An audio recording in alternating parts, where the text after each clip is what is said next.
stay with me." A Sioux hunter traded his only bow for a woman he'd never met, but she showed him what no warrior in all the plains ever knew, that love is the greatest hunt of all. The dust never settled at Fort Bridger trading post, not in the summer of 1867, when the Union Pacific pushed westward, like a steel serpent devouring everything in its path. The air hung thick with the smell of unwashed bodies, rotting meat, and broken dreams. Wagon trains limped in from the Oregon Trail, their canvas covers torn and stained, carrying settlers who'd learned too late that the West wasn't the promised land they'd imagined, but a merciless testing ground where only the strongest survived. Napashini crouched in the shadows beyond the trading post's wooden walls, watching the chaos unfold before him like a predator studying wounded prey. At 28 winters, the Lakota hunter moved with the fluid grace of someone who'd learned to read the wind's whispers and follow game trails that existed only in memory. His weathered buckskin clothing spoke of countless hunts across the endless grasslands, and the eagle feather in his braided black hair marked him as a warrior who'd counted coup against the blue-coated soldiers who called themselves cavalry. But today, Napashini carried no weapons except for the magnificent bow strapped across his broad shoulders, carved from a single piece of seasoned yew and wrapped with sinew blessed by the medicine man of his people. It was more than a tool for hunting or warfare. It was his soul made manifest in wood and string. 3 years he'd spent crafting it, seasoning the wood through brutal winters and scorching summers, until it could send an arrow through a buffalo's heart at 200 paces. The bow was all he had left of his old life, the life that ended the day the soldiers came to his village with their promises of peace and their wagons full of smallpox-infected blankets, the life that ended when his wife, Ayana, and their infant son joined the spirits in a single terrible week that turned the snow red with blood and sorrow. Now he was Napashini.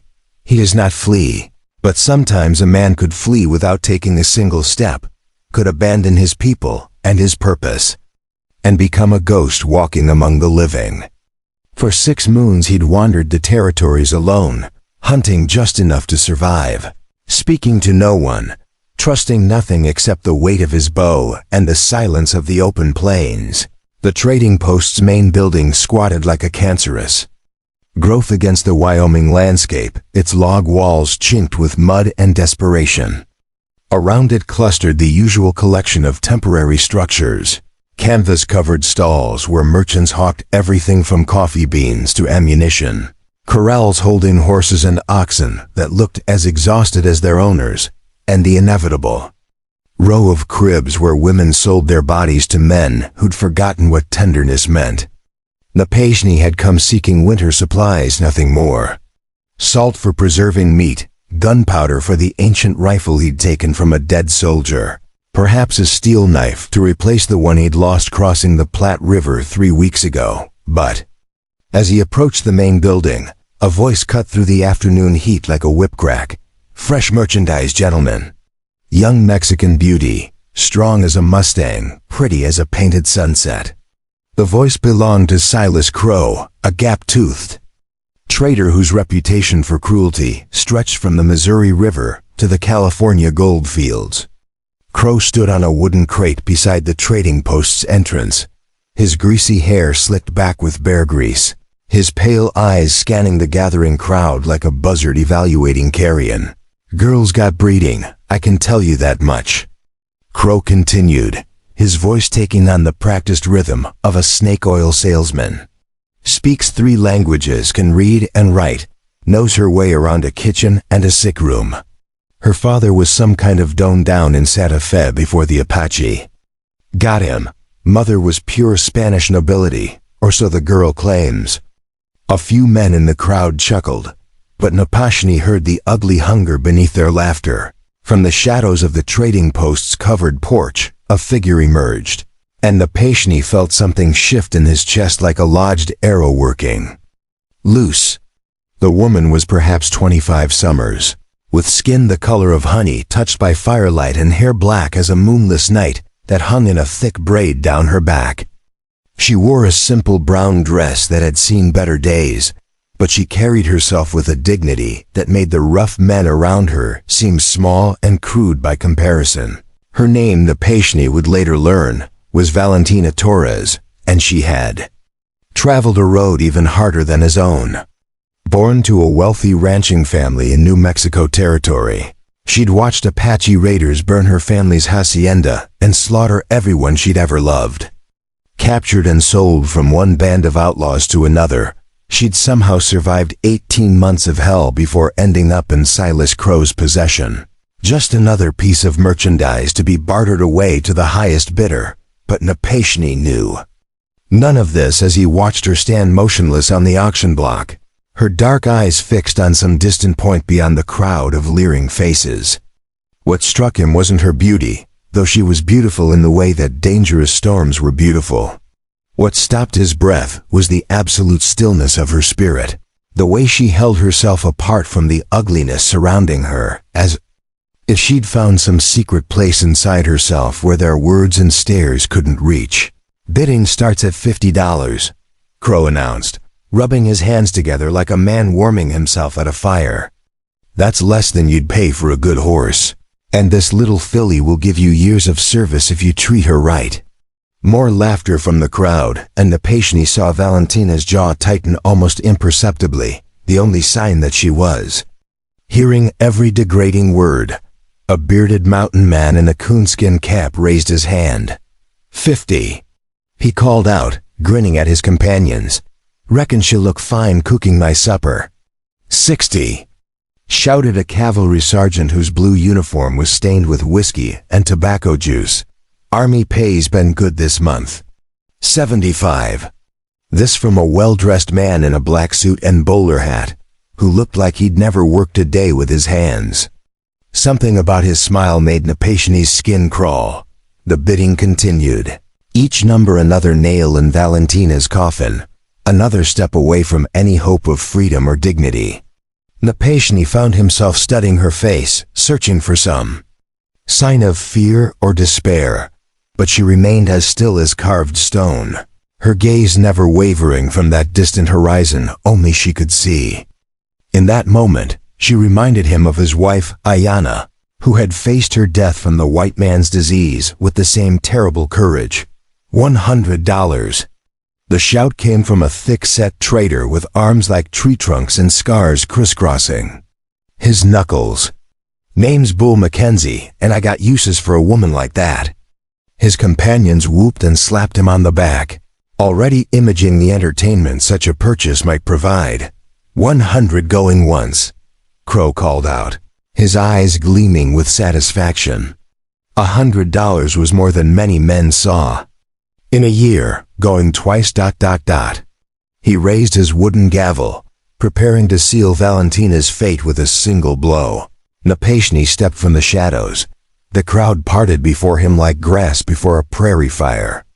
Men instinctively recognizing something dangerous in his fluid movement and the way his hand rested naturally where a tomahawk would hang. Whispers followed in his wake: Indian, Sioux, savage. But Napashni heard only the thundering of his own heartbeat as he approached the auction block. For the first time, Valentina's gaze shifted from the horizon to meet his eyes. In that moment of contact, something passed between them that had nothing to do with words or commerce or the ugly spectacle surrounding them. She saw in his dark eyes the same terrible loneliness that had been eating at her soul, the same bone-deep weariness of someone who'd lost everything that mattered and was still trying to figure out how to keep breathing. Well, Crow said, his voice dripping with false cheer. "Got ourselves a redskin buyer. Hope you got more than beads and feathers to trade with, Chief." Napashni ignored the insult, his attention focused entirely on Valentina. "How much?" he asked in English that carried only the faintest trace of an accent. $100, just like I said, Crow replied. "You got that kind of money, Tonto?" Instead of answering, Napashni reached over his shoulder and drew his bow. A collective intake of breath went through the crowd as they saw the weapon in the afternoon sunlight, 6 feet of perfectly seasoned yew that seemed to glow with its own inner fire. wrapped with sinew decorated with sacred symbols and blessed eagle feathers. Even men who knew nothing about craftsmanship could see that this was no ordinary hunting bow, but a work of art that had taken years to perfect. "This bow," Napashni said quietly, "is worth more than all the money in this place." Crow's eyes widened as he took in the weapon's obvious quality and the implications of what the Indian was offering. A bow like that was worth at least $200 to the right collector, maybe more. But accepting it would mean letting a savage outbid white men, something that went against every principle of frontier society. "Now hold on there, Chief." Bull Mackenzie interrupted, his hand moving toward the pistol at his hip. "This here's a white man's auction. We don't take kindly to your kind trying to outbid civilized folks." The crowd murmured agreement, and Napashni felt the familiar tightness in his chest that came before violence. But before anyone could draw a weapon, Valentina spoke for the first time since the bidding began. "He has made an honorable offer," she said, her voice carrying the musical accent of her Spanish heritage. "In the markets of Santa Fe, such a bow would bring $300 from the right buyer." Crow's greed warred with his prejudice, and greed won. "Well now, if the lady herself says it's worth the price." He looked around at the hostile faces in the crowd, then shrugged. "Business is business, gentlemen, sold to the Indian." The crowd erupted in angry shouts and threats, but Napashni was already moving. He vaulted onto the platform in one fluid motion and handed his precious bow to Crow, who examined it with the practiced eye of a man who'd stolen and sold everything from scalps to church bells. The trader's expression shifted from skepticism to amazement as he felt the weapon's perfect balance and saw the intricate craftsmanship. "This really is worth a fortune," Crow murmured, running his fingers along the polished wood. "Where'd you steal it, Redskin?" "I made it," Napashni replied simply. Then he turned to Valentina and extended his hand. "Come." She hesitated for just a moment, her dark eyes searching his face for some clue to his intentions. Then, with the grace of someone who'd spent her life making impossible choices, she placed her hand in his and stepped down from the auction block. The crowd was getting uglier by the second, and Napashni knew they had perhaps minutes before someone worked up the courage to start shooting. "We need to leave," he said quietly, guiding Valentina toward the edge of the crowd. "Wait just a minute." Bull Mackenzie pushed through the press of bodies, his face red with rage and whiskey. "I don't care what kind of fancy bow you got, Indian. That woman belongs with her own kind." Napashni stopped walking and turned to face the big man. "She belongs to herself now. The hell she does. I had the winning bid before you showed up with your savage trickery." Mackenzie's hand dropped to his gun, and the crowd scattered like startled quail. But before the trader could clear leather, Napashni moved with the speed of a striking rattlesnake. His hand clamped down on Mackenzie's wrist with crushing force, and the big man's face went white with pain. "Listen carefully," Napashni said, his voice so quiet that Mackenzie had to strain to hear it over the pounding of his own pulse. "I have killed 16 of your cavalry soldiers in battle. I have taken 17 scalps from warriors who thought they were better than me.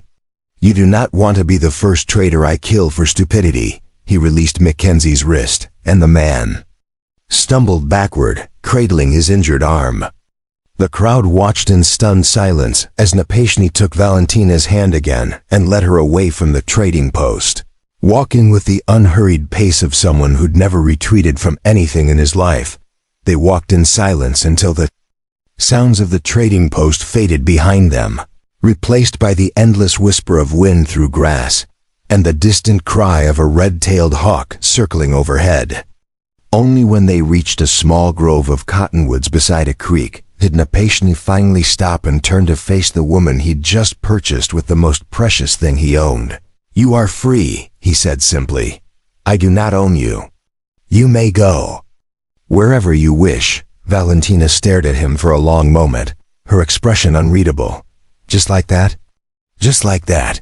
Then why did you trade your bow for me?" Napashni looked back toward the trading post, where smoke was already rising from cooking fires, and the business of survival continued its relentless march. Because no one should be sold like a horse or rifle. Because you stood on that platform with more courage than any warrior I have known. Because ... He paused, struggling to find words for something he didn't fully understand himself. Because when I looked at you, I saw someone who had lost everything but refused to surrender her spirit. That is worthy of respect. He met her eyes again. There is a town called Laramie, 2 days' ride south. You could find work there, start a new life. And what will you do? Return to my wandering. Hunt when I must, hide when I can. Try to forget that the world has gone mad with greed and killing. Valentina was quiet for a long time, studying his weathered face and the terrible loneliness she saw there. Finally, she spoke again. What is your name, Napashni? It means he does not flee. My name is Valentina Torres. And I think, Napashni who does not flee, that you have been running from something for a very long time. The words hit him like a physical blow, but he didn't deny them. Perhaps I have a proposal for you, she said, her voice growing stronger. You have given me freedom, which is a gift beyond price. In return, let me give you something you have clearly forgotten. What is that? The knowledge that you do not have to face this world alone. She stepped closer, and he caught the faint scent of sage and wildflowers that clung to her hair. I have nowhere to go, no family to return to, no safe place in this territory. You have traded away your most precious possession and have nothing left but empty hands and an empty heart. Perhaps we could help each other remember what it means to be human again. Napashni felt something crack open in his chest, some frozen place that had been locked away since the day he'd buried his wife and son. You would travel with me? Live the life of a hunted man? I have been living that life for 18 months already. The only difference is that now I would not be living it alone. She extended her hand to him, palm up, in a gesture that was both offering and request. Stay with me, Napashni. Not as owner and property, but as two people who have lost everything and might find something new together. He stared at her outstretched hand for a long moment, knowing that to take it would mean abandoning the careful isolation that had kept him safe from further heartbreak. But safety, he realized, was just another word for slow death.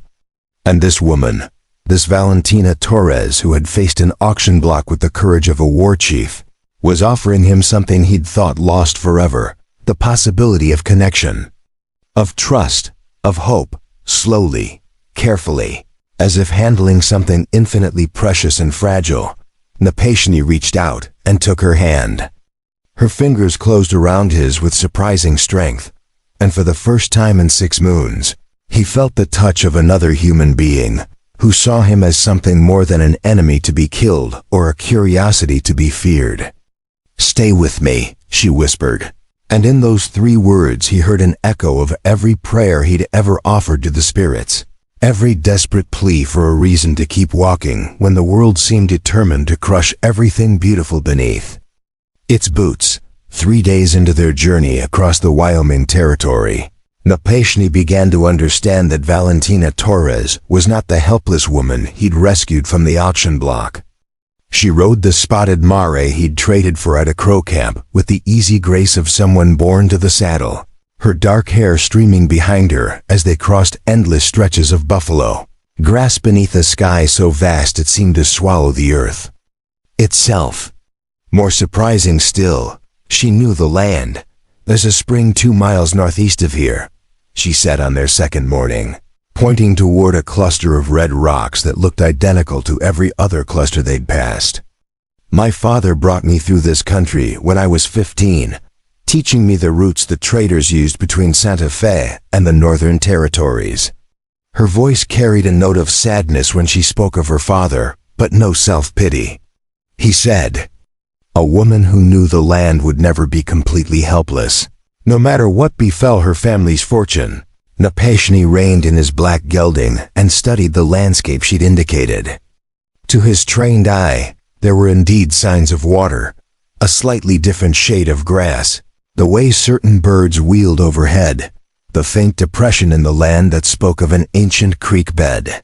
Your father was a wise man. He was a dead man the moment he trusted the Apache to honor their treaty, Valentina replied matter-of-factly. But yes, he was wise about some things.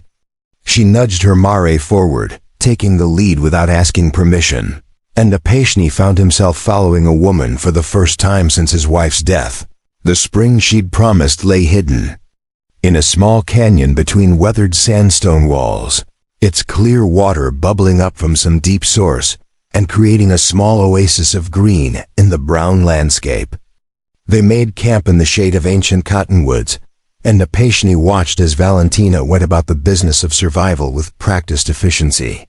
She gathered deadwood for their fire, selected stones for a proper cooking ring, and cleaned their water skins with the methodical care of someone who'd learned that carelessness killed faster than bullets in this country. You have done this before, he observed, not making it a question. I spent 8 months with a band of Comancheras. After the Apache sold me, she said, arranging strips of jerked meat on a flat stone to soften in the heat. They taught me to live off the land, though not from kindness.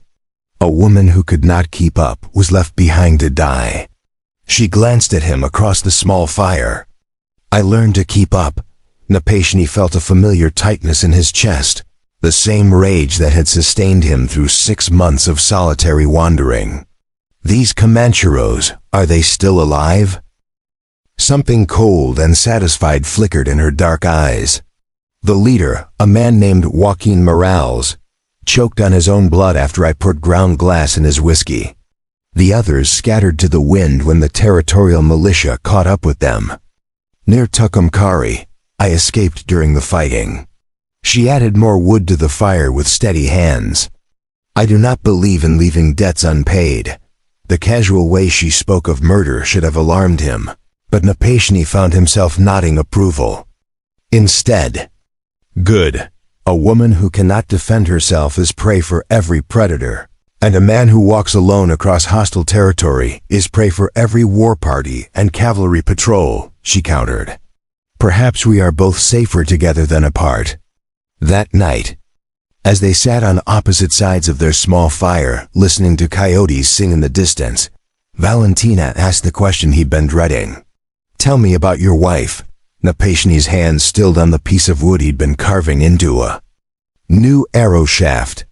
The knife blade caught the firelight and threw dancing shadows on the canyon walls. Why do you wish to know?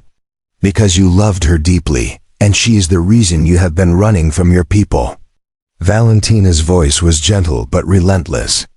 Because her ghost rides between us like a third horse, and I think it is time you spoke her name aloud. For a long moment, the only sounds were the pop and hiss of burning wood and the distant call of a great horned owl. Then slowly Apashni began to speak. Her name was Ayana. It means eternal blossom. She was the daughter of a medicine man, promised to a war chief's son since childhood. I was nobody, a hunter without family, without horses, without honor earned in battle. He set down the carving and stared into the flames. But she chose me anyway. Said the spirits had shown her in a dream that we would have a son who would grow up to lead our people through dark times. Her father agreed to the marriage because he trusted her visions. The war chief's son challenged me to single combat, and I defeated him without killing him. Even then, I thought the spirits were smiling on us. What happened to her? The soldiers came in the winter of 1863. During the worst blizzard anyone could remember. They said they were bringing supplies for the reservation, blankets and food to help us survive until spring. His voice grew flat, emotionless. The blankets carried smallpox. Within 2 weeks, half our band was dead or dying. Ayana lasted 8 days after the fever took her. Our son, Dakota, died in her arms on the 7th day. Valentina was quiet for a long time, staring into the fire with an expression he couldn't read. Finally, she spoke. And you blame yourself for not protecting them. I was away hunting. When the soldiers came, if I had been there, if I had been suspicious of their gifts, if you had been there, you would have died with them," she interrupted. "And then there would be no one to remember their names, no one to honor their memory by living." She leaned forward, her dark eyes intense in the firelight. "The dead do not want us to die with them, Napashni. They want us to carry their love forward into whatever life remains. How can you know this?" "Because I have spoken with my own dead," she said simply. "In dreams, in visions, in the moments between sleeping and waking when the walls between worlds grow thin. My father comes to me sometimes, and my mother, and my 3 brothers who died defending our home. They do not ask me to join them. They ask me to live, to find joy again, to honor their sacrifice by refusing to surrender to despair." Napashni studied her face across the flames, seeing something there he'd missed before. Not just strength and courage, but a hard-won wisdom. That came from dancing on the edge of madness and choosing to step back. "You have walked in the shadow land. For many months after my family's death, I wished only to die. I stopped eating, stopped speaking, stopped caring whether I lived or died. It was an old Comanchero woman named Esperanza who pulled me back from that edge. She told me something I will never forget. Mia, the dead are already dead. Do not insult them by wasting the life they gave you." She stood and moved around the fire to sit beside him on the flat boulder he'd chosen as his seat. Not touching, but close enough that he could smell the sage in her hair and see the small scar on her left hand where someone had once cut her. "You have been wasting your life, Napashni. Running from your people, from connection, from the possibility of happiness. Your wife and son would not want this for you. How can I be happy when they are in the ground? The same way I learned to laugh again after watching my family burn. One moment at a time, one small choice at a time, one breath at a time." She placed her hand over his, and he didn't pull away. "It is not betrayal to heal. It is not dishonor to love again. It is what the living owe to the dead." The next morning brought gray skies and the smell of rain on the wind, and with it, the first real test of their unlikely partnership. They were breaking camp when Valentina suddenly froze, her head tilted like a hunting cat listening for prey. "Riders coming," she whispered. From the southeast, moving fast. Napashni was already moving, rolling their blankets and kicking dirt over the fire's embers. His trained ear caught what hers had heard, the rhythmic thunder of multiple horses at a gallop, too organized and purposeful to be wild mustangs or wandering traders. How many? 6, maybe 8. They'll reach the canyon mouth in minutes. They saddled their horses with the fluid efficiency of people who'd learned that speed meant survival. But even as they worked, Napashni knew they were too late. The canyon had only one entrance, and their pursuers would reach it before they could escape. "Up the walls," he decided. "We can hide among the rocks until they pass." But Valentina was already shaking her head. "Look at the tracks we've left, the signs of our camp. These are not greenhorn soldiers or drunk cowboys. If they're tracking us specifically, they'll know we're here." She checked the loads in the army colt she'd taken from one of the dead Comancheros, her movements calm and professional. Sometimes the best hiding place is in plain sight. Before Napashni could ask what she meant, she was stripping off her riding clothes and pulling a torn, dirty dress from her saddlebags, the same dress she'd worn on the auction block. She rubbed dirt on her face and arms, messed her hair, and transformed herself in moments from a competent frontierswoman into a bedraggled victim. "When they arrive, you are a tracker they hired to find me. I am your captive, being returned to my rightful owner. Can you play such a role?" Napashni stared at her in amazement. The transformation was so complete he almost believed it himself. "You think they are looking for you?" "I think Silas Crow is not the type of man to let a valuable piece of merchandise disappear without trying to get it back. and I think he probably offered a reward for my return that would tempt anyone with more greed than conscience. She positioned herself near the spring, adopting the posture of someone who'd been pushed to her knees. Remember, you are doing this for money, not mercy. Be cruel, but not too cruel. Make them believe you see me as cargo, nothing more. The riders appeared at the canyon mouth, just as she'd predicted. 8 men with the hard, weathered look of professional manhunters. Their leader was a tall man with gray hair and cold blue eyes, who sat his horse like someone accustomed to authority. He wore the remnants of a cavalry uniform, but the insignia had been removed, marking him as one of the many soldiers who'd...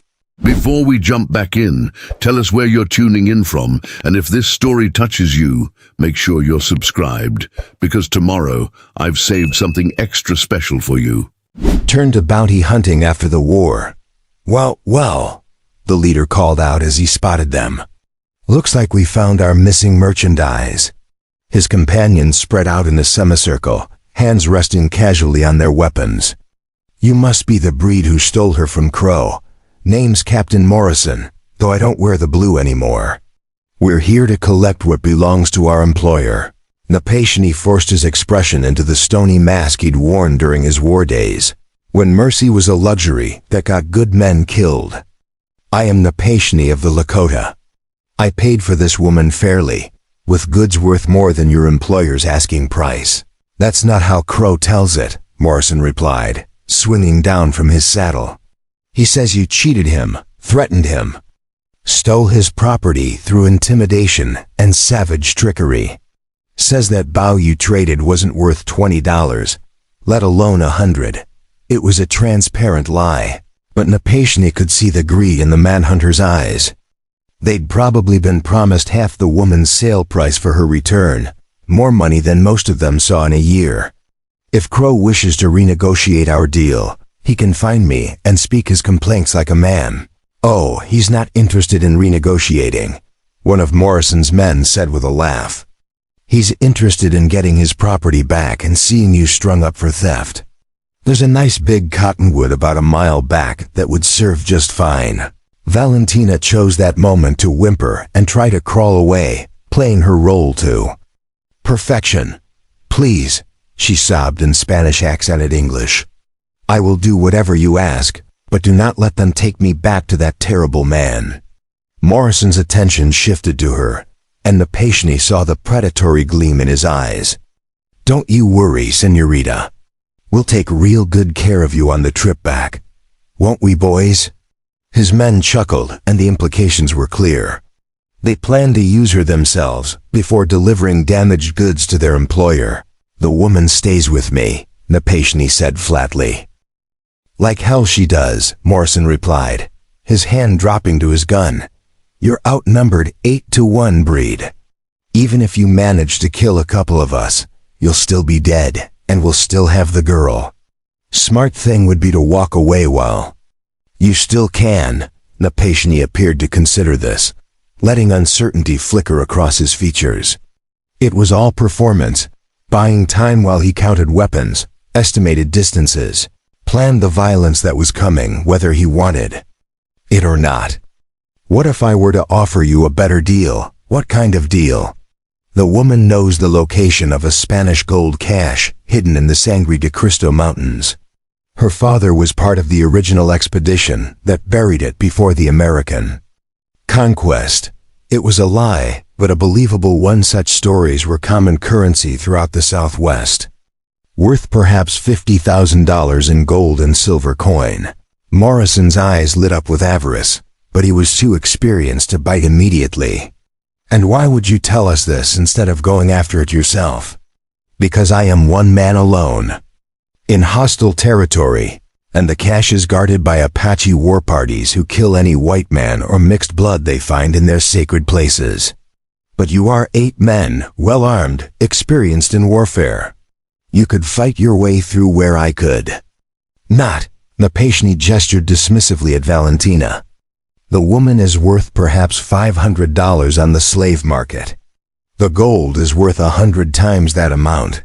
The manhunters exchanged glances, and the Paishni could see them calculating odds and profits. This was the moment of greatest danger if they decided to take both Valentina and the information. The next few seconds would turn into a bloodbath. $50,000 split 8 ways, Morrison mused. That's better than 6,000 each, assuming your story's not complete horseshit. The woman can tell you herself, Napashni said. But first, you must give me your word that she will not be harmed while in your custody.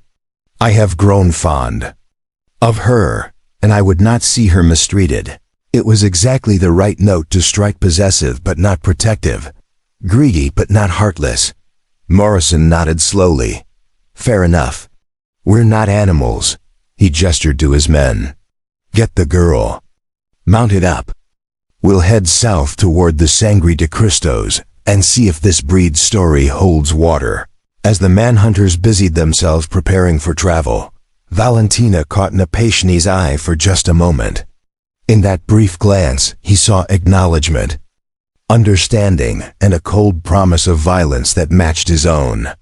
She was ready for whatever came next, but before anyone could mount up, the sound of horses approaching from the canyon mouth announced new arrivals. A patrol of blue-coated cavalry soldiers appeared, led by a young lieutenant whose uniform looked like it had been pressed that morning.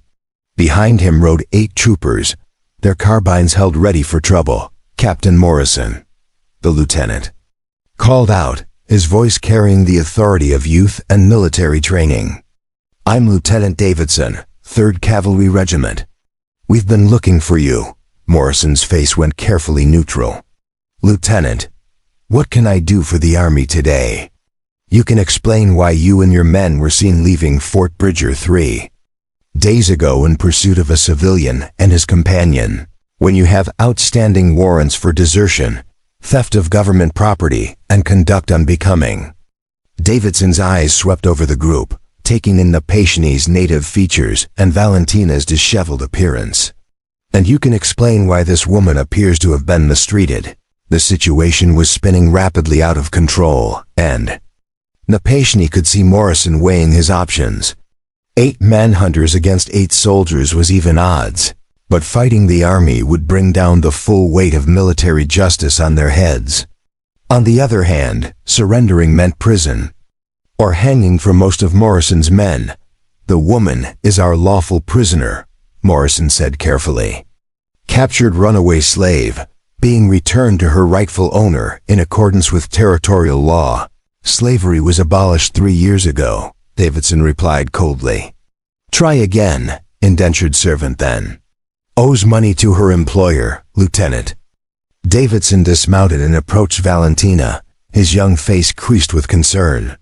Ma'am, are you being held against your will? Valentina looked up at him with tears streaming down her dirt-stained cheeks, and when she spoke, her voice carried all the helpless terror of a genuine victim. Please, sir, they took me from my husband. She gestured toward Napashni. We were traveling to his people when these men attacked our camp. They said they would sell me to anyone who would pay. It was a masterful performance, and Napashni found himself genuinely impressed by her quick thinking. By claiming to be his wife rather than his captive, she'd made any attempt to take her a federal crime. More importantly, she'd given the soldiers a clear moral imperative that would override their natural prejudice against Indians. Is this true? Davidson demanded, turning to Morrison. Have you been engaging in kidnapping and white slavery? Now see here, Lieutenant, Morrison blustered. You're taking the word of a savage and his squaw over honest white men. I'm taking the word of a woman who appears to have been brutalized over that of a known deserter and criminal, Davidson replied. He gestured to his sergeant. Sergeant Williams, place these men under arrest. Charges include kidnapping, conspiracy, and violation of territorial statutes regarding the treatment of civilians. The manhunters outnumbered the soldiers, but they were caught in an impossible position. Fighting would confirm their guilt and bring down massive retaliation. Surrendering meant prison, but also the possibility of eventual freedom. One by one, they raised their hands in surrender, as the soldiers moved to disarm and bind their prisoners. Lieutenant Davidson approached Napashni with the careful respect due a potential ally. "Sir, my apologies for this incident. The Army does not condone such lawless behavior, regardless of the perpetrator's former service." He glanced at Valentina, who was still playing the role of traumatized victim. "Is your wife in need of medical attention?" "She is strong," Napashni replied simply. "But we thank you for your intervention. These men spoke of hanging, and I am only one warrior against many. Where are you headed? Perhaps we could provide an escort for part of your journey." It was a generous offer, but one that would bring unwanted scrutiny. "We travel to the reservation at Pine Ridge, where my wife will be safe among my people. But first we must gather supplies at the trading post in Laramie." Davidson nodded understanding. "A wise plan. The territorial roads are dangerous for travelers, especially those who cannot count on protection from local authorities." He lowered his voice. "Between you and me, I'd avoid Fort Bridger entirely. Too many men like Morrison's crew, and not enough honest law." As the cavalry patrol prepared to depart with their prisoners, Morrison caught Napashni's eye one last time. "This isn't over, Breed," he said quietly. "Crow's got long arms and a longer memory. He'll send others. Let him send whoever he wishes," Napashni replied. "I am Lakota. We do not run from our enemies." When the soldiers and their prisoners had disappeared over the horizon, Valentina finally allowed herself to relax. The transformation was remarkable. In seconds, the helpless victim vanished, replaced by the competent, dangerous woman he'd come to know. "That was closer than I would have preferred," she said, checking her weapons and gear with practiced efficiency. "You played your part well," Napashni observed. The young lieutenant believed every word. "Men always believe what they want to believe about women," she replied matter-of-factly. "They see helplessness where there is strength, innocence where there is experience, weakness where there is cunning. It makes them easier to manipulate, but also more dangerous when the deception is revealed." They broke camp quickly and rode north, putting distance between themselves and the site of their encounter with Morrison's men. But as they traveled, Napashni found himself thinking about the ease with which Valentina had lied to the soldiers, the skill with which she'd manipulated the situation to their advantage. It was a useful talent, but also a troubling one. How could he trust someone who could deceive so effortlessly? As if reading his thoughts, Valentina spoke without turning around. "You are wondering if I lie to you as easily as I lied to them. The thought had occurred to me. Good. A man who trusts too easily is a dead man in this country." She reined in her mare and turned to face him. "But I will tell you this, Napashni who does not flee, I have never lied to you about anything that matters. My name, my history, my reasons for traveling with you, all true. The lies I tell others are tools for survival, nothing more. And how do I know when something matters?" A slow smile spread across her face, and for the first time since he'd known her, it reached her eyes. "When I lie to you about something important, you will know. Because I am not nearly as good at deceiving people I care about as I am at deceiving people I consider enemies." The admission hung between them like a bridge waiting to be crossed, and Napashni realized that somewhere in the past few days, without his notice or permission, she had stopped being a responsibility and become something else entirely. Something that felt dangerous and necessary and alive in ways he'd forgotten were possible. The Crow War Party found them on the fourth day after leaving the canyon, emerging from a stand of aspen trees like phantoms materialized from the morning mist. 12 warriors painted for battle, their ponies' hooves silent on the pine needle carpet, surrounding Napashni and Valentina before either could reach for weapons.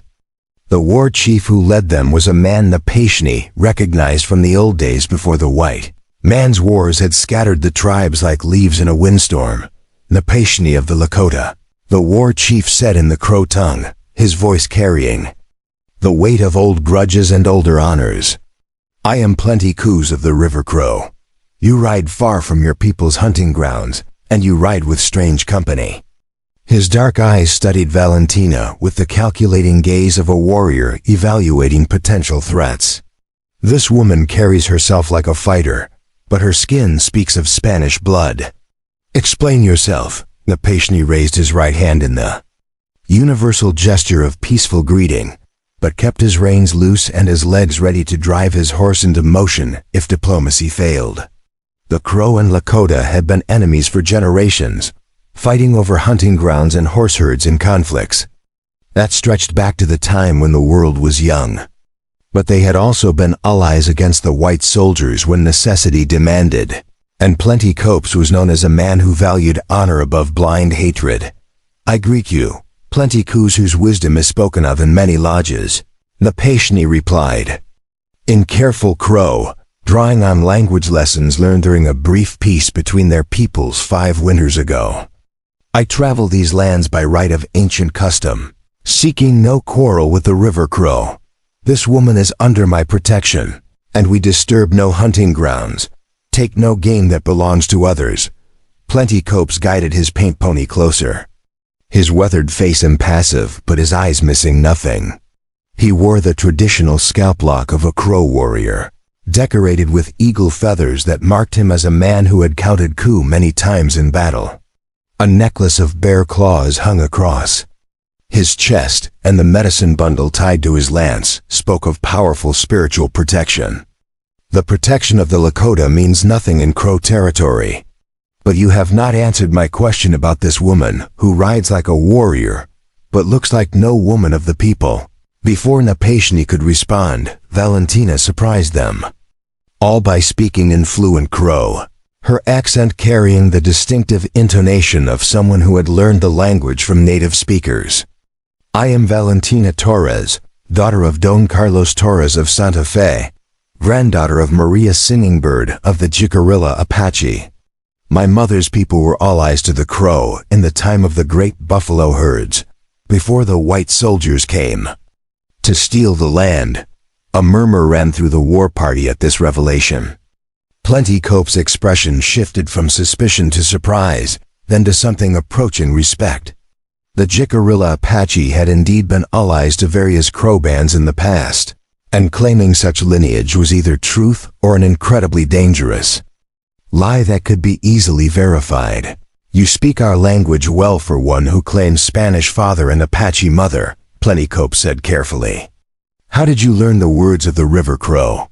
"From a warrior named Two Bears who rode with my father's trading expeditions into Crow territory. He taught me that a person who speaks only one language sees the world through only one set of eyes." Valentina's posture remained relaxed but alert, her hands visible and away from weapons.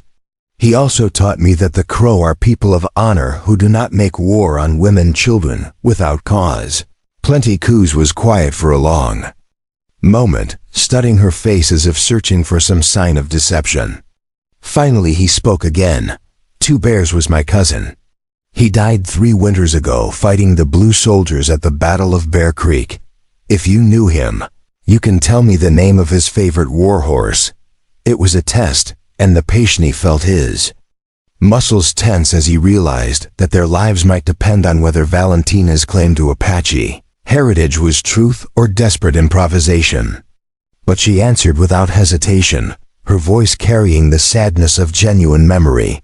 "Thunder Walker, a black stallion with white markings on his forehead and front legs." Two Bears said the horse was faster than lightning and braver than any warrior who had ever ridden into battle. The war chief's stern expression softened almost imperceptibly. "Thunder Walker still runs with our horse herd, though he is old now and no longer carries warriors to war." Two Bears spoke often of a young woman with Spanish father and Apache blood who could outride most men and spoke 5 languages like a tongue born to each one. He called her Little Fox for her cleverness. "He called me that because I once escaped from a Comanche war party by hiding in a fox den for 2 days." Valentina replied with a small smile. "When I emerged, I smelled so strongly of fox musk that no horse would let me near for a week. Several of the Crow warriors chuckled at this, and Napashni felt some of the tension leave the air around them. But Plenty Coups remained serious, his attention now focused on the larger implications of their presence in his territory.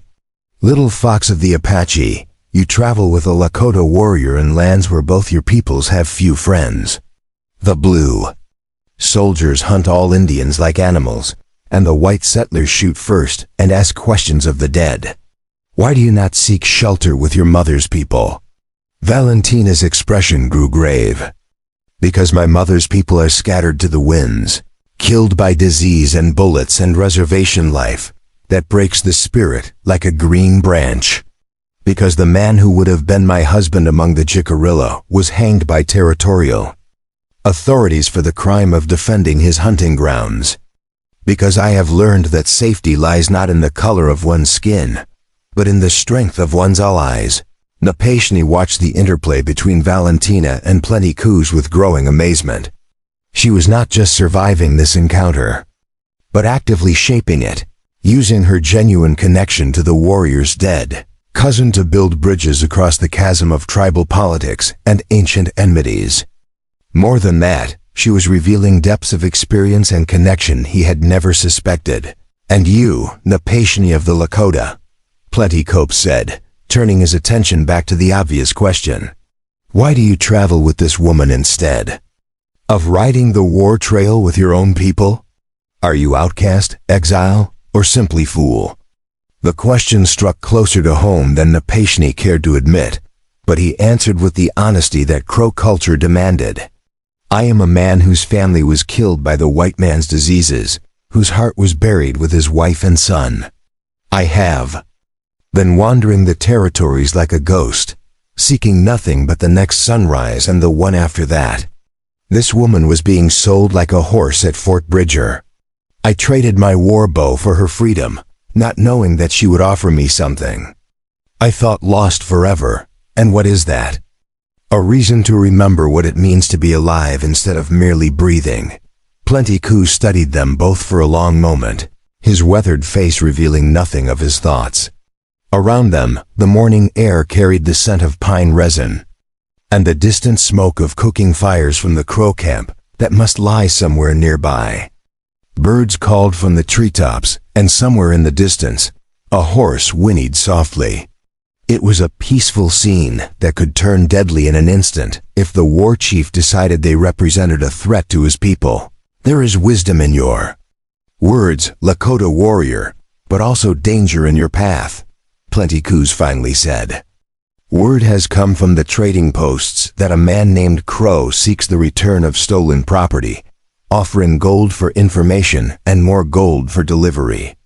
He has sent riders to every tribe between here and the Missouri River, promising weapons and ammunition to any band that brings him the Indian and woman he describes. Napashni felt his blood turn cold.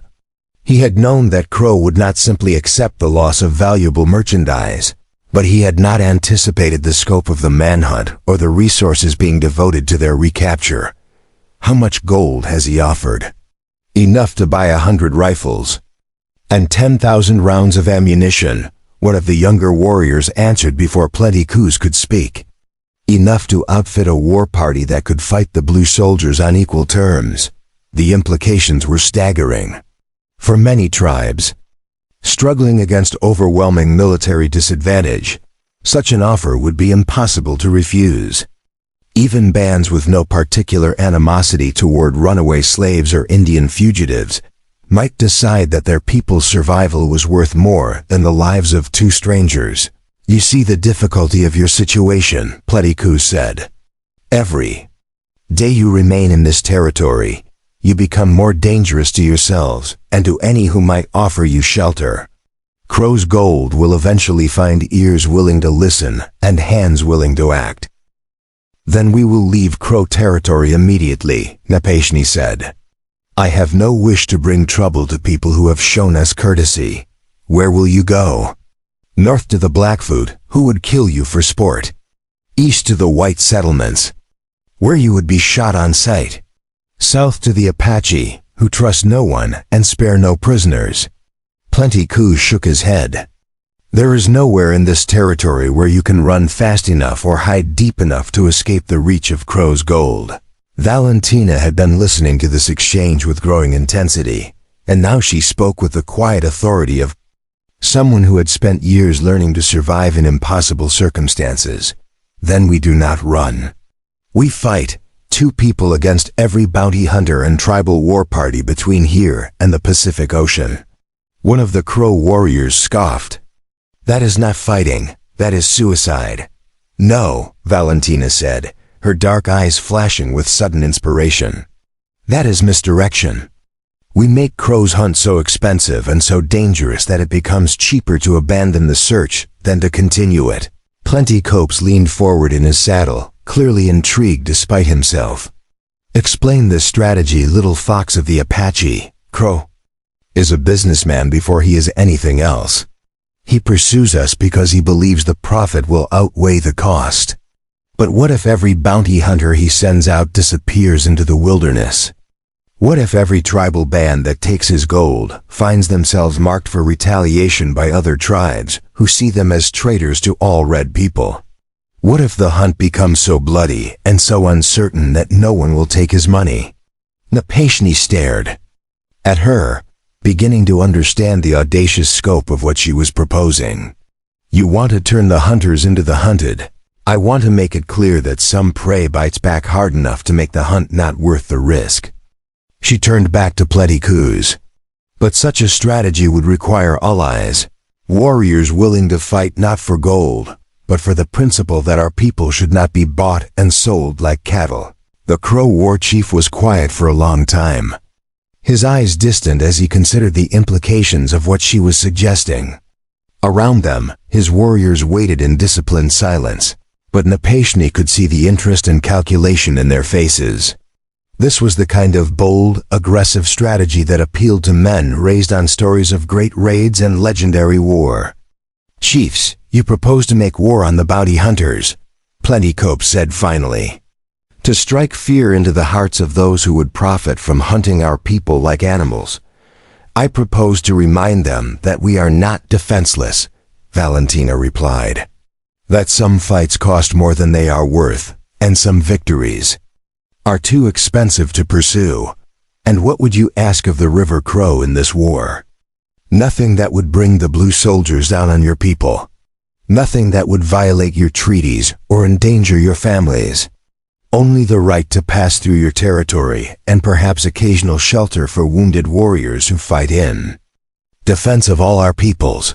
Plenty Coups looked at his men, reading their faces with the skill of a leader who had kept his people alive through decades of warfare and upheaval. There is merit in this plan, but also great danger. If we are seen to aid fugitives, the territorial authorities will use it as excuse to break our treaties and drive us onto the reservations. The territorial authorities need no excuse, Napashni said grimly. They will find reasons to break their promises whether we fight back or submit quietly. At least this way, some of us die standing rather than kneeling.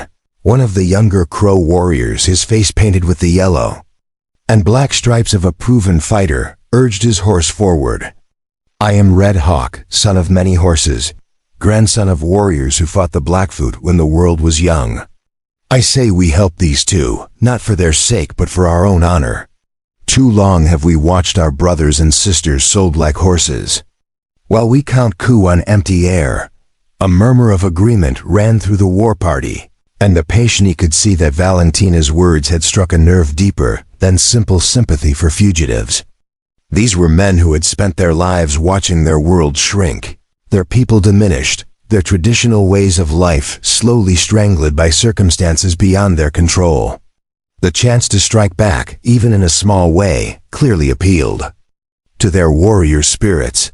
There is wisdom in Red Hawk's words, Plenty Coups admitted. But wisdom is not enough. We would need a plan that protects our people while still allowing us to honor our obligations to those who fight for freedom. Valentina reached into her saddlebags and withdrew a piece of paper that she unfolded to reveal a detailed map of the Wyoming and Montana territories. Napashni recognized it as a trader's map, marked with routes, water sources, and safe camps known to the commercial travelers who moved goods between settlements. I have been studying the patterns of Crow's hunters, the routes they follow, the places they resupply.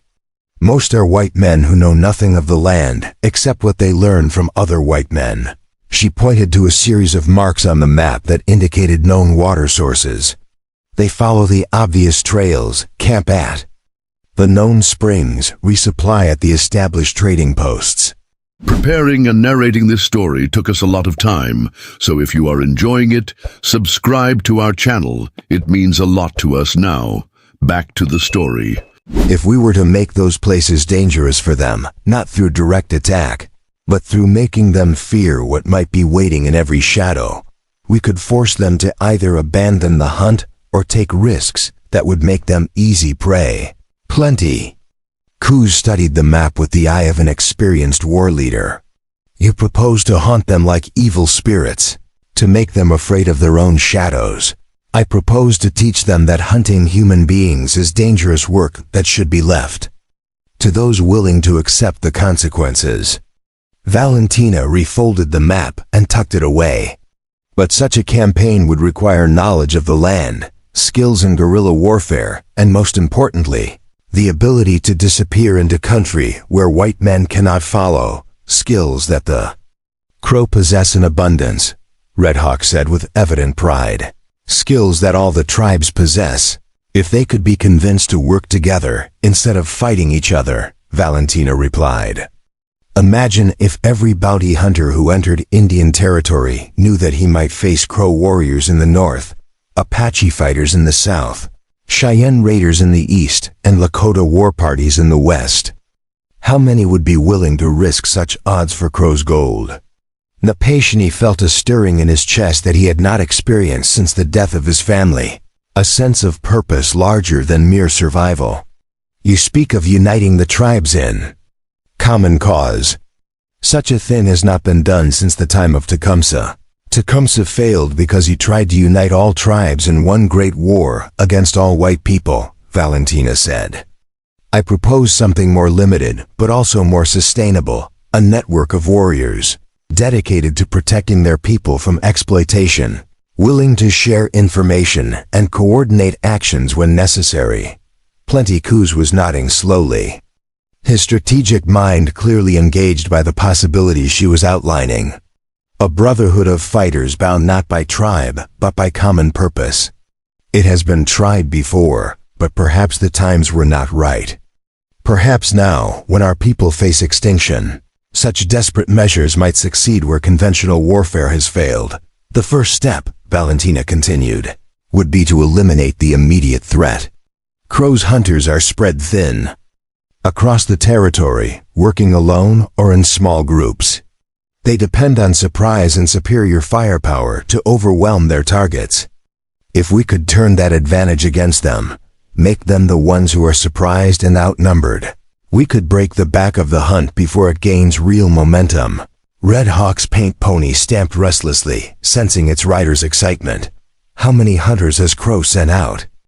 My sources suggest perhaps 20 men in groups of 2 to 4, spread across a territory covering thousands of square miles, Valentina replied. Dangerous men, but not an army.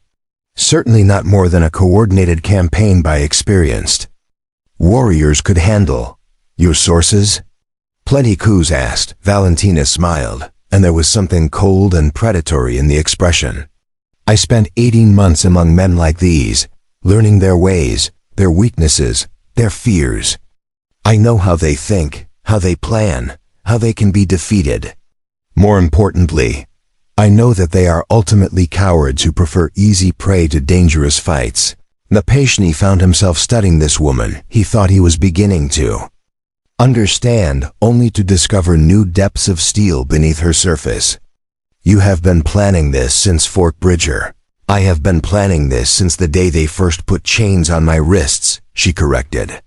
The only question was whether I would have the opportunity to act on those plans and whether I would find allies willing to share the risks. The war party was quiet for a moment, each man considering the magnitude of what was being proposed. This was not just about helping two fugitives escape pursuit. This was about striking back against a system that had reduced their people to commodities, about reclaiming some measure of dignity and power in a world that seemed determined to strip both away. "There's one more thing to consider," Plentycoo said finally. "If we do this thing, if we make war on Crow's hunters, there will be no going back. The territorial authorities will mark us as hostiles, and the peace we have maintained with the white settlements will be broken." "That peace was always temporary," Red Hawk replied. "The white men will find excuses to break it when they need our land or our hunting grounds.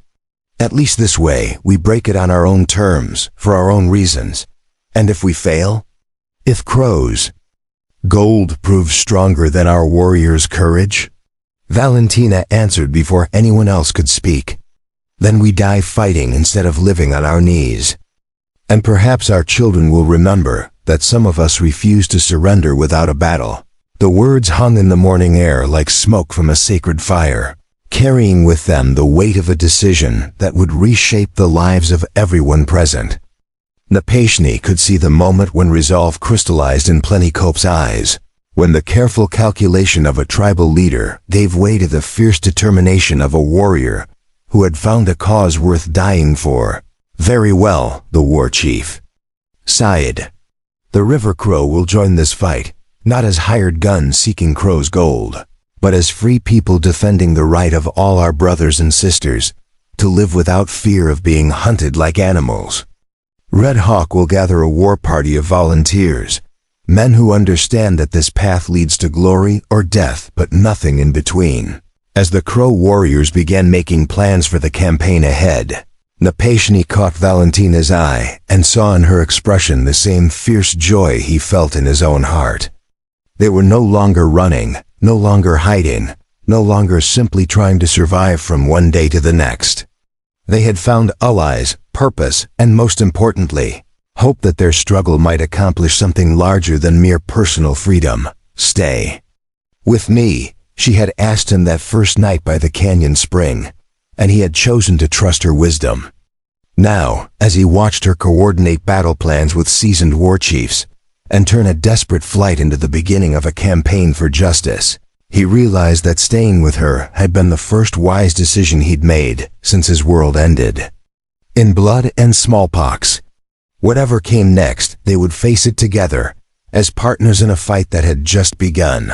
The first bounty hunter died at dawn on the third day of their campaign, his throat cut so quietly that his partner didn't realize anything was wrong until he tried to wake the man for his watch. Jake Morrison, no relation to the cavalry deserter they'd encountered weeks earlier, had been tracking Napashni and Valentina for 6 days through the broken country south of the Powder River, following a trail that seemed almost too easy to follow, as if his quarry wanted to be found, which, as his partner Caleb Reed discovered when Red Hawk materialized from the morning shadows like death-given form, was exactly the case. The Crow Warriors War Club crushed Reed's skull before the bounty hunter could reach his rifle, and the two men who had planned to collect Crow's gold found themselves feeding the ravens instead. Their horses, weapons, and supplies went to strengthen the growing network of tribal fighters who had begun to see this campaign as something more than a rescue mission. 14 left, Valentina said as she studied the papers they'd taken from Morrison's saddlebags. The dead man had been meticulous in his record-keeping, documenting not only his own movements, but also the general locations and planned routes of the other hunting parties Crow had dispatched across the territory. And now they know they're being hunted instead of hunting. Napashni examined Morrison's rifle, a new Spencer repeating carbine that represented significant firepower in the hands of someone who knew how to use it. The fact that Crow was arming his hunters with such expensive weapons spoke to both the man's determination and the resources he was willing to expend in pursuit of his property. They will be more careful now, travel in larger groups, trust their back trail less. Good, Red Hawk said, cleaning blood from his war club with the methodical care of a craftsman maintaining his tools. Fear makes men stupid. When they cluster together for safety, they become easier targets for coordinated attacks. When they watch their back trail constantly, they pay less attention to what waits ahead. They were camped in a hidden canyon that plenty Coups had chosen as their base of operations, a place where ancient stone walls provided both concealment and protection, while a small stream ensured fresh water and grass for their horses. Over the past week, it had become the headquarters for something unprecedented in the history of the Plains tribes, a coordinated military campaign involving warriors from 4 different nations working toward a common goal. Cheyenne scouts had brought word of 3 more hunting parties moving north from Colorado Territory, while Apache runners carried messages between widely separated war bands, coordinating intelligence and planning joint operations. Even a small group of Blackfoot warriors had arrived 2 days earlier, traditional enemies of almost everyone present, but united in their hatred of those who would buy and sell human beings like livestock. The network grows stronger each day, said a new voice from the canyon entrance.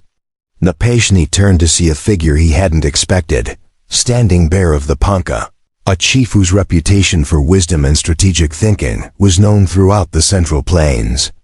The man was past 60 winters but still carried himself with the dignified bearing of natural leadership, and his presence here meant that word of their campaign had spread farther than anyone had anticipated. Standing Bear, plenty Coups said, rising to greet the older chief with the respect due his age and achievements. You have traveled far from your people's territory. What brings the great war chief of the Ponca to our hidden canyon? The same thing that brought all of us. Standing Bear replied, accepting the pipe that Red Hawk offered with ceremonial solemnity. The knowledge that what happens to one of us happens to all of us, and the understanding that sometimes running water must become a flood if it wishes to move the stones that block its path. The old chief's eyes found Valentina, studying her with the penetrating gaze of someone accustomed to reading character and motivation in human faces. You are the woman whose freedom was purchased with a sacred vow, the one whose words have awakened something that has slept too long in the hearts of our young men. I am Valentina Torres, granddaughter of Singing Bird of the Jicarilla Apache, she replied, offering the formal identification that tribal protocol demanded. And I seek nothing more than the right to live free from those who would make merchandise of human souls. Yet your words have done more than seek personal freedom, Standing Bear observed. They have reminded our warriors that submission is not the only response to oppression, that sometimes the weak can defeat the strong if they are willing to accept the costs of resistance. Napashni watched this exchange with growing understanding of the forces Valentina had set in motion.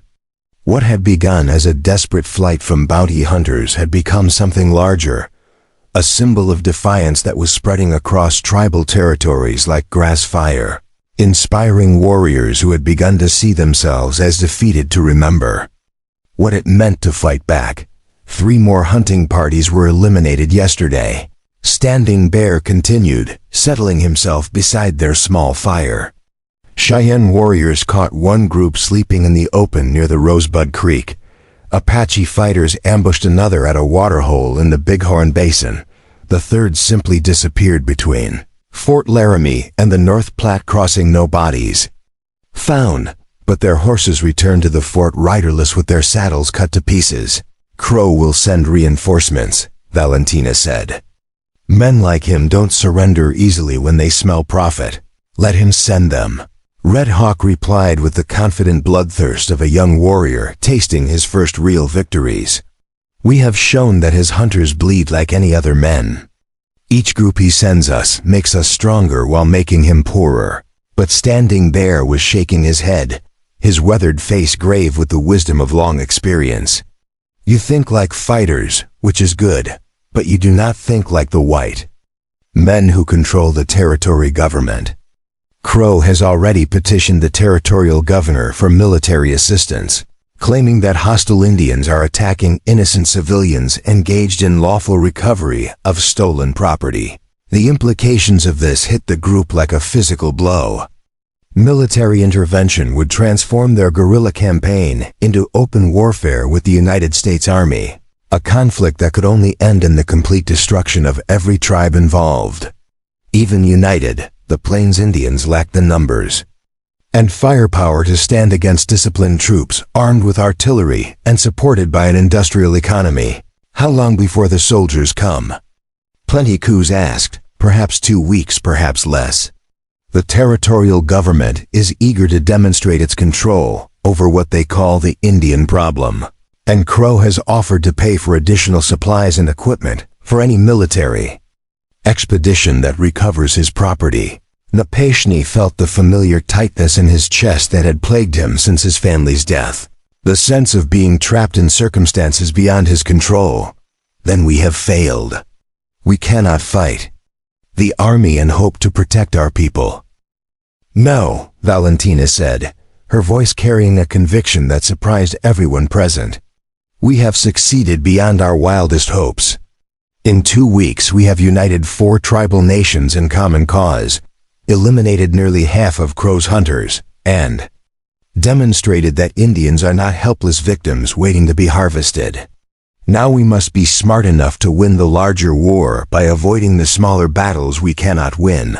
She stood and began pacing the confines of their small camp, her mind clearly racing through possibilities and calculations. Crow wants us captured or killed because we represent a financial loss and a challenge to his authority. The territorial government wants military action against Indians because it justifies their policies and their budgets. But what if we could give them something they want more than our deaths? What could we possibly offer that would be more valuable than the precedent of crushing Indian resistance? Standing Bear asked, information about something that threatens them more than a few runaway slaves and renegade warriors. Valentina's eyes were bright with sudden inspiration. During my time with the Comancheros, I learned things about illegal arms trafficking, about Confederate sympathizers planning to restart the war, about corruption in the territorial administration that goes all the way to Washington. Information that certain people would pay very well to keep secret. Napashni stared at her, beginning to understand the audacious scope of what she was proposing. Blackmail, negotiation, she corrected. We offer them a choice, continue pursuing us and risk having their secrets exposed, or find a face-saving way to call off the hunt and allow us to disappear into the wilderness. You would threaten to expose white men's crimes to other white men. Red Hawk asked incredulously. They will simply deny everything and use our accusations as further justification for destroying us. Not if the evidence is documented and hidden where their agents cannot reach it, Valentina replied. And not if the revelations would embarrass people powerful enough to destroy careers and ruin fortunes. The white man's society may not care about justice for Indians, but it cares very much about money and political advantage. Standing Bear was nodding slowly, his strategic mind clearly engaged by the possibilities. A war fought with information, instead of bullets, where victory comes through making continuation of hostilities more expensive than negotiated peace. Exactly. But it would require taking significant risks, and it would only work if we can convince our enemies that we have more to gain from exposing their secrets than from continued hiding. Plenty Coups had been listening to this exchange with growing amazement. You speak of fighting like the white men fight, with words and papers instead of weapons and courage. I speak of fighting to win instead of fighting to die gloriously, Valentina replied without apology. Our warriors have proven their courage beyond any question. Now they must prove their wisdom by choosing battles they can actually win. Over the next 3 days, messengers rode out from the hidden canyon carrying word to every allied war band. Cease offensive operations. Disperse to predetermined rally points. Prepare for a different kind of warfare. The network that had been built for military purposes was transformed into an intelligence-gathering organization, with warriors trading war paint for the disguises of civilian travelers and reservation Indians.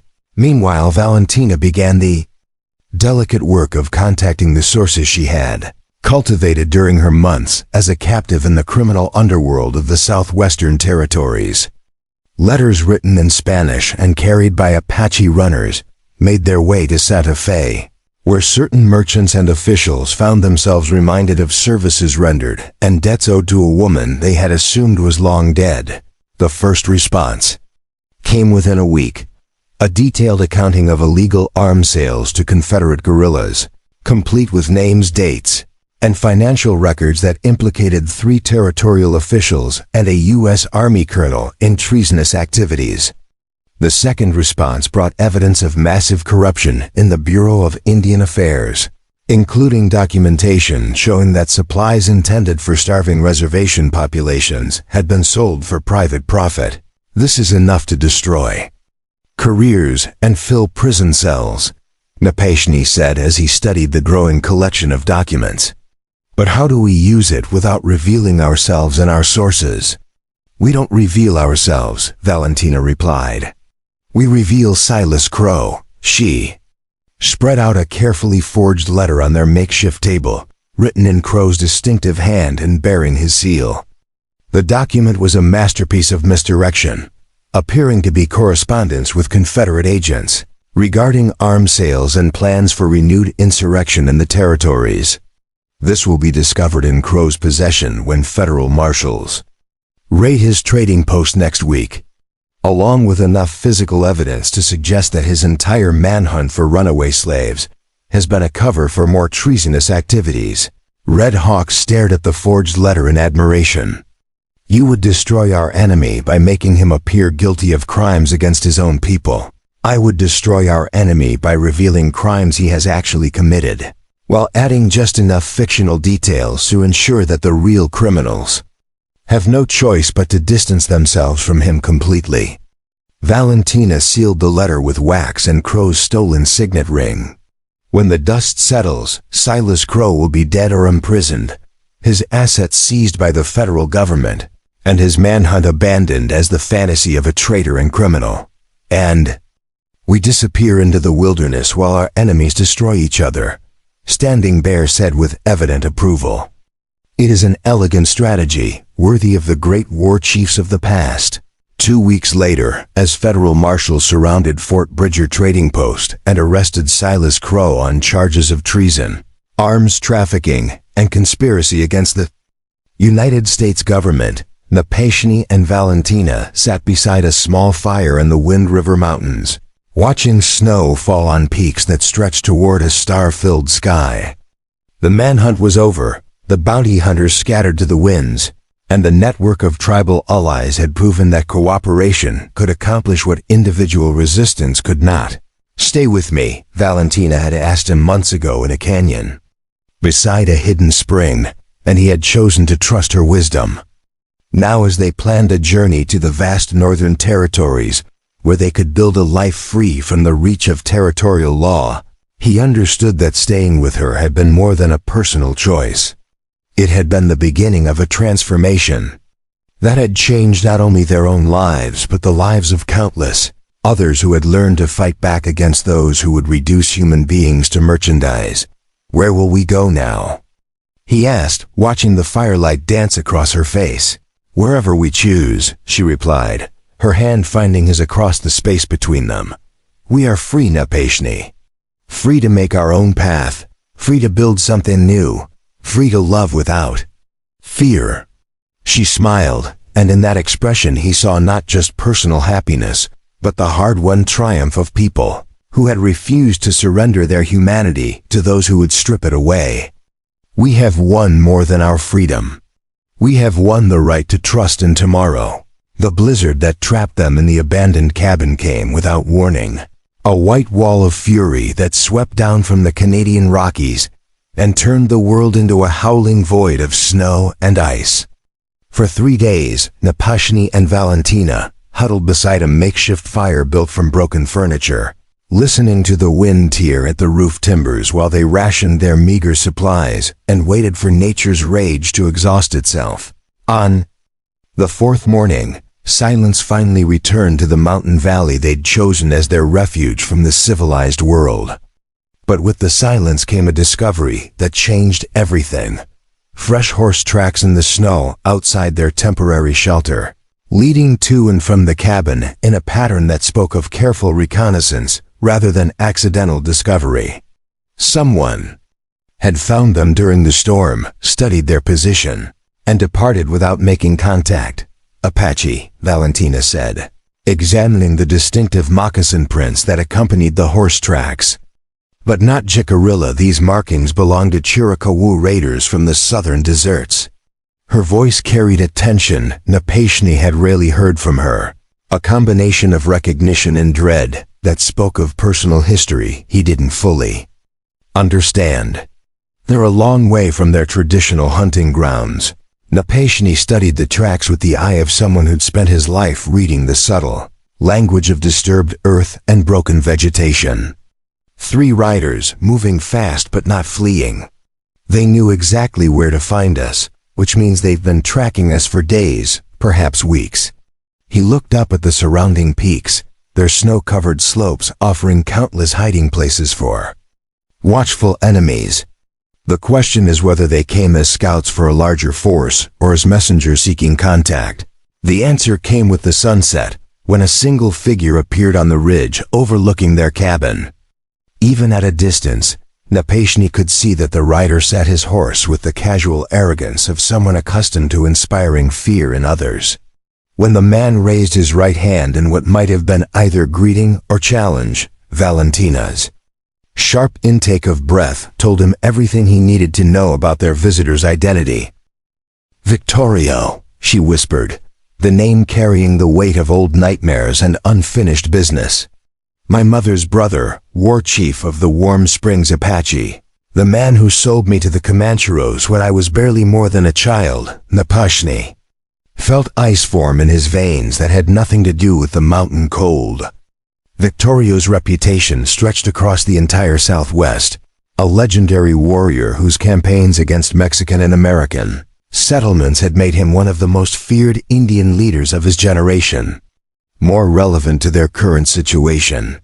He was also known as a man who never forgot a debt or forgave a betrayal. Why would he come here now?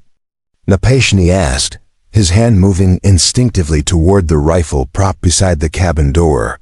Because word of our campaign has reached every tribal council from the Missouri River to the Rio Grande, Valentina replied, her voice steady despite the obvious tension in her posture. Because what we accomplished with the bounty hunters has made us famous among our people, and fame among Indians inevitably reaches the ears of those who profit from Indian suffering. The rider on the ridge remained motionless for several minutes, a dark silhouette against the dying light that seemed to be evaluating both the cabin's defenses and the character of its occupants. Then, with the fluid grace of a master horseman, he guided his mount down the treacherous slope toward their refuge. By the time he reached level ground, 2 more riders had emerged from concealment among the trees, confirming Napashni's earlier assessment of their tactical situation. Victorio dismounted 20 paces from the cabin, close enough for conversation, but far enough to avoid any sudden aggressive moves. In the fading light, Napashni could see that the Apache war chief was a man in his middle 40s, compact and wiry, with the kind of lean strength that came from a lifetime of warfare in harsh country. His face bore the ritual scars of a proven warrior, and the weapons he carried spoke of someone who had taken trophies from many enemies. Little bird, Victorio said in Spanish, using a childhood name that made Valentina flinch as if she'd been struck. You have grown into a woman of great reputation since last we spoke. They say you unite the tribes in common cause, that you teach warriors to fight with cunning instead of merely courage. Uncle, Valentina replied, the formal acknowledgement carrying no warmth or affection. You are far from Warm Springs territory. What brings the great war chief of the Apache to this desolate place? Victorio's eyes shifted to Napashni, studying him with the calculating gaze of a predator evaluating potential prey. I come seeking the Lakota warrior who traded his sacred bow for my sister's daughter, The man whose name is spoken with respect in lodges from here to the Great Lakes. I am Napashni of the Oglala band, Napashni replied, matching the war. Chief's formal tone while keeping his hands visible and away from weapons. I seek no quarrel with the Chiricahua people. Yet you have taken something that belongs to my family, Victorio said, his voice carrying the soft menace of a rattlesnake preparing to strike. According to Apache law, this woman was given in marriage to Joaquin Morales of the Comancheros as payment for weapons and ammunition needed to defend our people against Mexican soldiers. When she murdered her husband and fled, she became a renegade whose capture and return is a matter of tribal honor. The casual way he spoke of marriage made Napashni's blood boil, but Valentina's warning glance kept him from responding immediately. Instead, he watched as she stepped forward to face her uncle with the composed dignity of someone who had long ago made peace with her past. Joaquin Morales was not my husband, she said clearly. He was my rapist and captor, a man who bought me from you like a horse or rifle when I was 17 years old and defenseless. What I did to him was justice, not murder, and I will not apologize for refusing to accept slavery disguised as marriage. Victorio's expression didn't change, but something cold and dangerous flickered in his dark eyes. You speak of justice. To one who has seen his people driven from their ancestral lands, his children starved on reservations designed to break their spirits. The weapons Morales provided saved 100 Apache lives in our war against the Mexican army. Your personal comfort was a small price to pay for such strategic advantage. My personal comfort? Valentina's voice rose despite her obvious efforts to maintain control. You sold your own blood to men who used me like an animal for 8 months before I found the courage to fight back. You justified it then as necessary for the people's survival, and you justify it now as tribal honor. But we both know the truth. You did it because Morales offered you more gold than you'd ever seen, and my suffering was simply the cost of your enrichment. The accusation hung in the cold air like smoke from a funeral pyre, and Napashni could see the impact it had on the 2 Apache warriors who'd accompanied their chief. Even among a people accustomed to harsh necessity, selling a family member into sexual slavery crossed lines that honor-bound men found difficult to accept. You always had a clever tongue, little bird, Victorio said, but his voice carried less certainty than before. Perhaps too clever for your own good. The past cannot be changed, but the present situation can be resolved. Return with me to our people, accept the consequences of your actions, and I will ensure that your Lakota friend is allowed to depart unharmed. And if I refuse, then I will take you back by force, and your friend will feed the ravens. Victorio's hand moved to rest on the grip of his war hatchet. You have caused enough trouble for one lifetime, niece. It is time to stop running from your responsibilities. Napashni had heard enough. The careful diplomacy of the past few minutes evaporated. As he stepped forward to place himself between Valentina and her uncle, his own hand dropping to the knife at his belt. "A woman stays with me," he said flatly. "If you wish to change that, we can settle the matter in the old way." Victorio studied him with new interest, clearly surprised by the quiet authority in his voice. "You would fight me for the right to keep what was never yours to take." "I would fight anyone who seeks to harm the woman who chose to stay with me," Napashni replied. "Apache, Lakota, white soldier, or devil himself.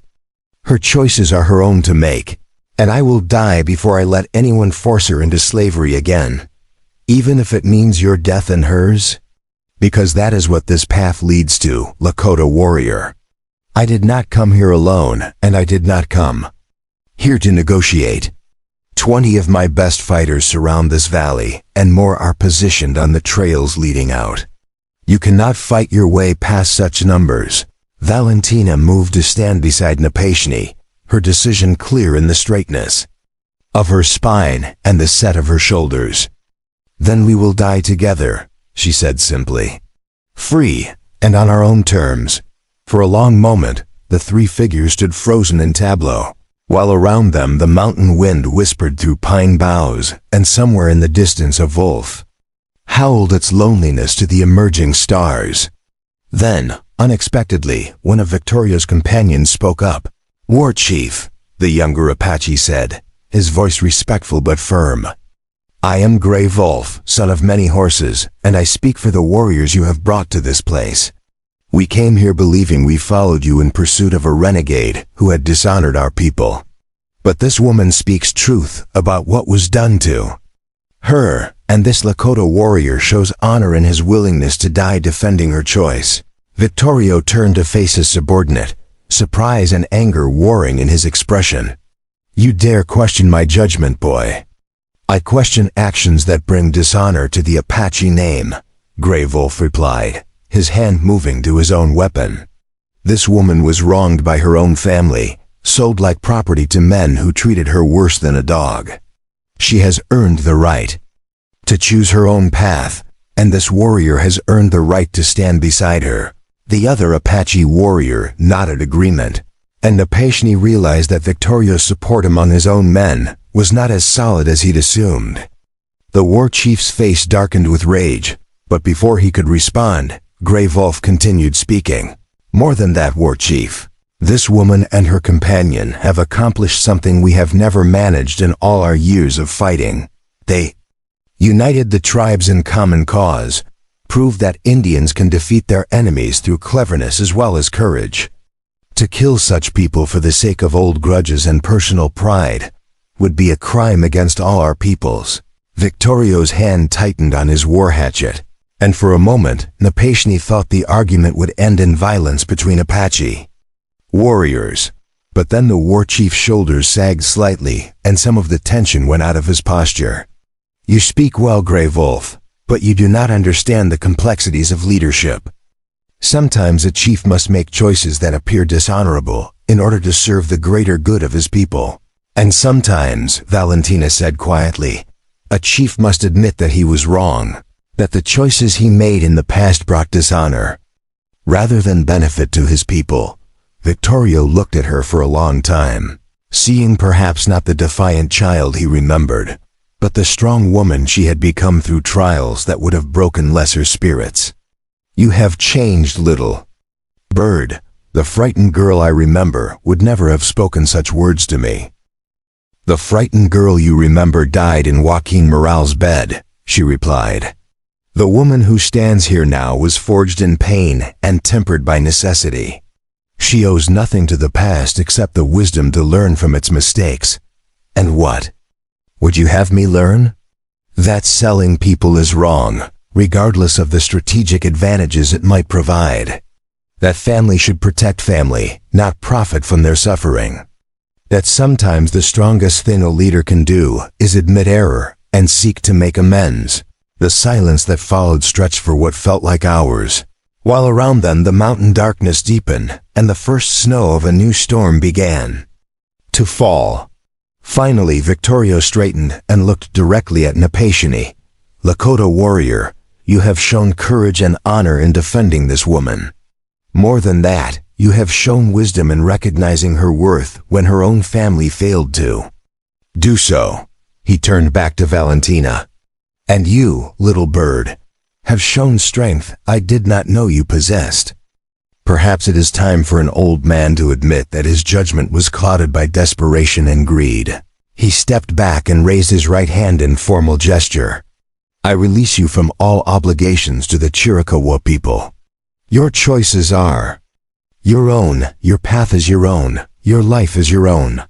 May you find happiness in the freedom you have fought so hard to win."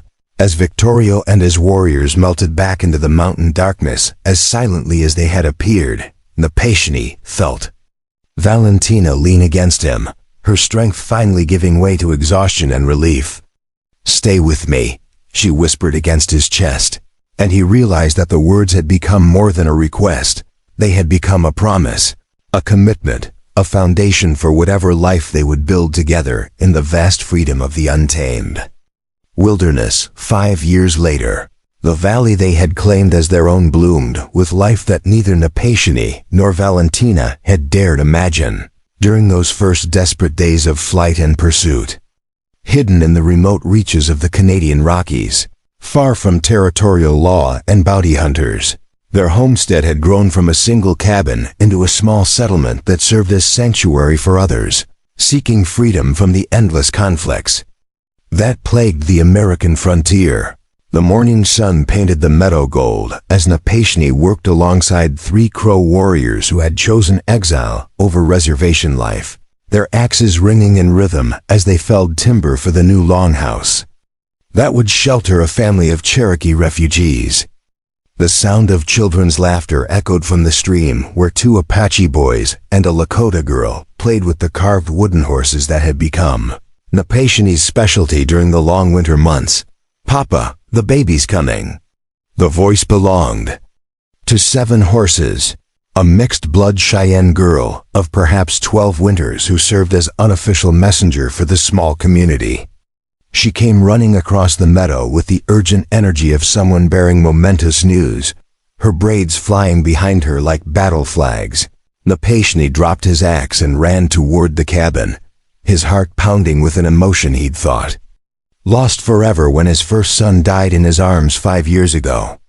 Inside, he found Valentina surrounded by the women of their settlement, an elderly Shoshone medicine woman named Bright Star, a former army wife who'd fled after her husband's death, and 2 younger women whose own children had made this valley echo with the sounds of hope.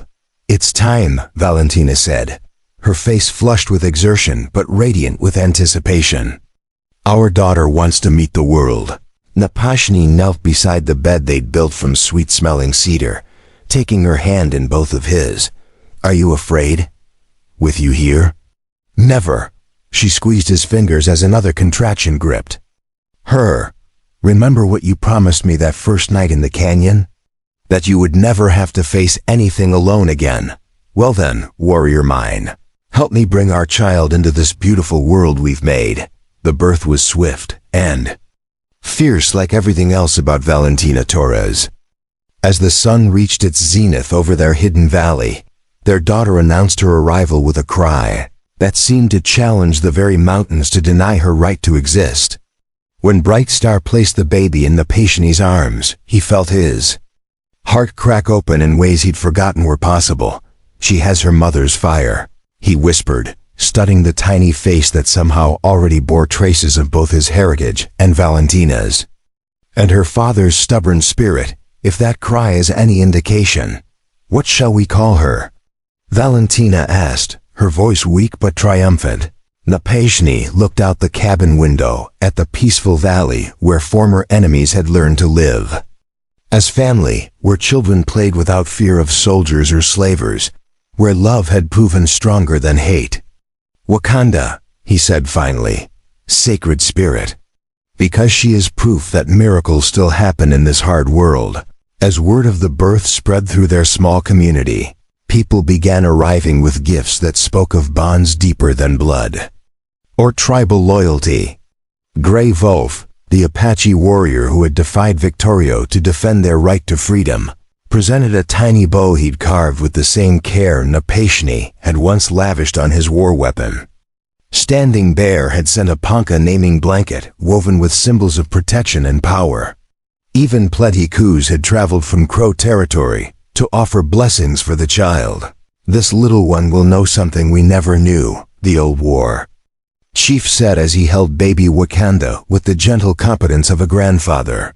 "She will grow up seeing former enemies as family, learning that strength comes not from conquest but from cooperation."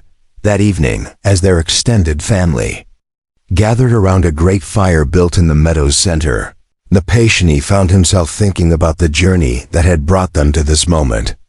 It seemed impossible that the broken man who'd sat alone in Murphy's tavern could have become this person.